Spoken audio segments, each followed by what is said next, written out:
Sir আসতে পারি? আসো। এই যে আমার ক্লাসের সবচেয়ে গুণধর ছাত্র, এমন তার চলাফেরা, তেমন তার ড্রেস আপ, তেমনি তার লেখাপড়া। আচ্ছা, এই যে তুমি ঠিক মতো ক্লাসে আসো না, একদম ঠিক মতো লেখাপড়া করো না, অগোছালো জীবন যাপন করো, তোমার কি ফিউচার নিয়ে কোনো টেনশন হয় না? এই চুপ করে আছো কেন বলো? স্যার আপনি কনফুসিয়াসের নাম শুনেছেন? হ্যাঁ শুনেছি তো। উনি বলেছেন life is really simple but we insist on making it complicated. চুপ বেয়াদব, ওর সাথে আমি ফাইজলামি করতেছি? হ্যাঁ, যেদিন থেকে তুমি ইউনিভার্সিটিতে ভর্তি হয়েছো একদিনও তুমি ঠিক টাইমে ক্লাসে আসছো, আর এটা তুমি কি জুতো পরে আসছো? এটা তো মনে হচ্ছে বাথরুমের স্যান্ডেল। ইউনিভার্সিটিতে কিভাবে ডিসার্ভ করে আসতে হয় তুমি জানো না? আসলে স্যার এক্সামের জন্য লেট হয়ে যাচ্ছিল তো, তাই আসার সময় পায়ের সামনে যেটা পাইছি ওটা পরে চলে আসছি। আমি আসলে চাই না আমার এক্সামের কোনো ক্ষতি হোক। যেই না আমার ছাত্র, শোনো, তোমার মুখে এসব কথা মানায় না। আসল পড়াশোনার কোনো খবর নাই, আর আসছে আমাকে ফিলোসফারদের কথা শোনাতে। একাডেমিক পড়াশোনা না করে, উপন্যাস পড়ে, আর উল্টাপাল্টা ফিলোসফারদের বই পড়ে তোমার মাথাটা গেছে নষ্ট হয়ে। নাও খাতা দিলাম, প্রশ্ন দিলাম, ওই যে ওই চেয়ারে বসে চুপচাপ পরীক্ষা দিবে। যদি কোনো রকম নকল করার চেষ্টা করো বা উল্টাপাল্টা কোনো কিছু করার চেষ্টা করো, I will punish you. Sir একটা আস্ত বেয়াদব। কলম কি? কলম কলম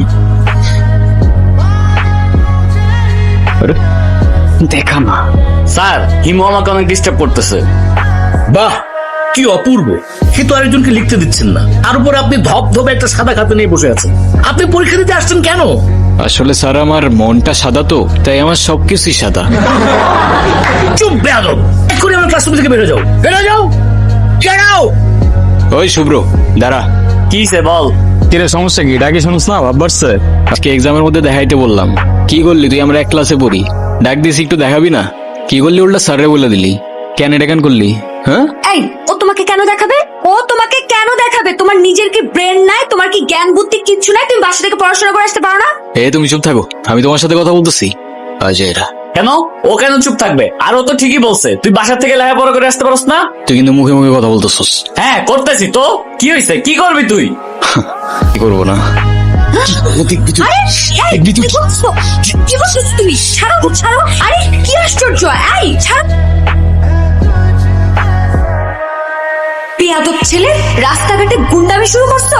বস্তির ছেলে কোথাকার! আরে তোমার তো দেখতেই বোঝা যায় যে তুমি একটা বস্তির ছেলে, পোশাক আশাক সবকিছু বস্তির ছেলে। বেয়াদব কোথাকার! আই চল। কি রে তুই এনে বয়া কি করতাছস? গেম খেলতেছি মামা, গেম খেলতেছি। তুমি এনে বয়া বয়া গেম খেলতাছো আর ওদিকে তোমার পাখির লেগ পারে একা একা বয়া রইছে। কে ইরা? হ্যাঁ যাও একটু আদর যত্ন কইরা দিয়া হও মামা। কি বলস মামা? ইরা ইরা ইরা। কি ব্যাপার রকি, কিছু বলবা? তুমি জানো না কি বলবো? শোনো, আমি তোমাকে আগেও বলছি, এখন আবার বলছি, তোমাকে আমি পছন্দ করি না, আর কোনোদিন করবো না। বাস শেষ। আসিফ আর রকির কথাবার্তা শুনে তো সুবিধার মনে হলো না। ইরা তুমি কি ভেবে বলছো? তুমি জানো এর পরিণাম কি হতে পারে?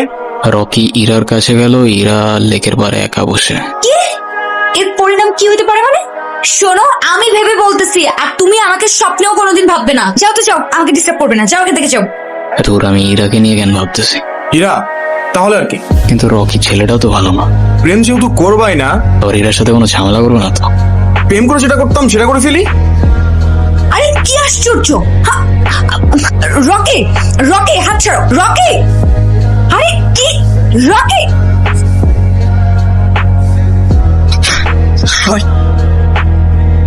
ওই তোর সাহস কত বড়? কিসে? হ্যাঁ কিসে? আমি নিজে যতই খারাপ হই না কেন, আমার তো মা নাই, তোর তো আছে। হ্যাঁ একটা মেয়ের সম্মান কই থাকে তুই জানোস না? এরপর থেকে যদি এরম করার কথা কখনো ভাবস, ভিজিটারে বইলা তোরে কেমনে ক্যাম্পাস থেকে বের করতে আমার খুব ভালো করে জানাস। কি আবার এমনি ফেল ফেল করে তাকায় আসুস কেন? যা যা না। হ্যাঁ হিমু, ধন্যবাদ তোমাকে।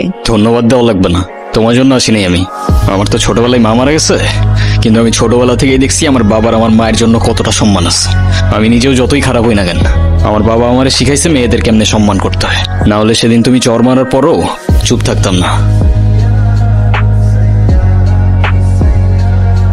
এই হিমু শোনো না। কি হয়েছে? তুমি আমার রাস্তা আটকাচ্ছ কেন? তোমার সাথে আমার কোনো কথা নাই। আচ্ছা তুমি এরকম রেগে যাচ্ছ কেন? সেদিনের ব্যবহারের জন্য আমি এক্সট্রিমলি সরি। সরি? তুমি আমার কাছে মাপ চাচ্ছ কেন? তুমি কোনো দোষ করছো? এ শরৎ, তোমার সাথে কোনো কথা বলার ইচ্ছা নাই আমার। আরে শোনো না, প্লিজ আমাকে এবারের মতো ক্ষমা করে দাও। আমি না বুঝে ভুল করে ফেলেছি। সরি বললাম তো, সরি। আচ্ছা ঠিক আছে, মাফ করলাম। আচ্ছা ঠিক আছে, তাহলে আমরা এখন ফ্রেন্ডস। আচ্ছা, ফ্রেন্ডস। ওকে, আমরা যখন ফ্রেন্ডস হয়ে গেলাম তাহলে আমার একটা শর্ত আছে। শর্ত? কি শর্ত? শর্তটা হচ্ছে তুমি আজকে আমাকে সারাদিন নিয়ে ঘুরবে, ঠিক আছে?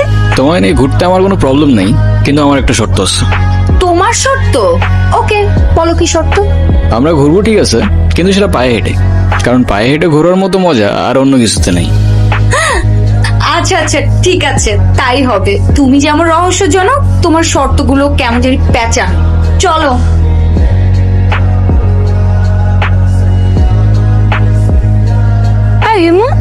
তুমি বাদামের খোসা সহ কেন খাচ্ছ? বাদামের খোসা ছাড়াইতে আমার কাছে ঝামেলা মনে হয়, আর এমনিও এভাবে বাদাম খাওয়ার মধ্যে আলাদা একটা ফ্লেভার আছে। আমার সবচেয়ে ফেভারিট অ্যাক্টর পল ওয়াকার, ও কি বলে জানো? কি বলে? If you can not have fun, there is no sense in doing it, you know. তাই না? ফিলোসফিক্যাল কথা বলতে আচ্ছা। একদম।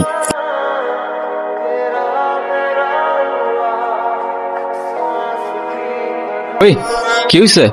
এত আর্জেন্ট ডাকলা যে, কোনো সমস্যা?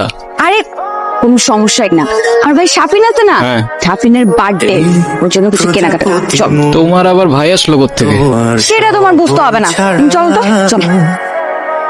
এই হিমু, তোমার এই যে চুলগুলো, এগুলো যে এত এলোমেলো অগোছালো, সবসময় দেখলে একদম তোমাকে পাগলের মতো লাগে। লোকজন কি ভাবে বলো তো? আমার কাছে সেটা মনে হয় না, আমার কাছে তো এমনিই ভালো লাগে। তোমার কাছে যেটা পাগলের মতো, ওটা আমার কাছে ডিসেন্ট, নর্মাল। ডাইজনিস কি বলছে জানো? It is not that I am mad, it is only that my head is different from years. বুঝছো? বাবা, কি কল আসছে, দাঁড়ো। হ্যাঁ বাবা, কি হয়েছে? আচ্ছা তুমি থাকো, আমি আসতেছি। এ মামা, রাখেন তো একটু, রাখেন রাখেন। এরা আমার না মনে হয় এখন যাওয়া উচিত, বাবার শরীরটা খারাপ। উচিত মানে কি? এক্ষুনি যাবে? যাও যাও যাও, তাড়াতাড়ি যাও। আচ্ছা তুমি সাবধানে যাও তাহলে। আচ্ছা, এটা দাও। এগুলো কেন? এগুলো তোমার, তোমার জন্য কিনেছি। আমার মানে? তোমার জন্য মানে এগুলো আমি তোমার জন্যই কিনেছি। নিজে থেকে তো কখনো কিছু কিনবে না, থাকবে পাগলের মতো অগোছালো। এখন থেকে তোমাকে গুছিয়ে দেওয়ার দায়িত্বটা আমিই নিলাম। হায় রে, তুমিও না পারো। আচ্ছা সাবধানে যাও। এই দাঁড়াও দাঁড়াও, এক মিনিট। আবার কি? এটা ধরো, এটা কি? Hair spray. এটা আবার কখন কিনলা? ওই যে তোমাকে যখন আসতে বললাম, আমি ওয়েট করছিলাম তখন কিনেছি। আচ্ছা ঠিক আছে, বুঝলাম hair spray, but hair spray দিয়ে আমি করবো কি? হেয়ার স্প্রে দিয়ে মানুষ কি করে বলো তো? এই যে তোমার পাগলের মতো যে হেয়ার গুলো, এগুলো হেয়ার স্প্রে দিয়ে ভালো করে সেট করবে, সেট করে তারপরে চলাফেরা, ঠিক আছে? আচ্ছা ঠিক আছে, আচ্ছা তুমি সাবধানে যাও। এই মামা চলেন। হ্যালো হিমো, গুড মর্নিং। কি ব্যাপার, এত সকাল সকাল কল দিছো কেন? কি এটা এত সকাল?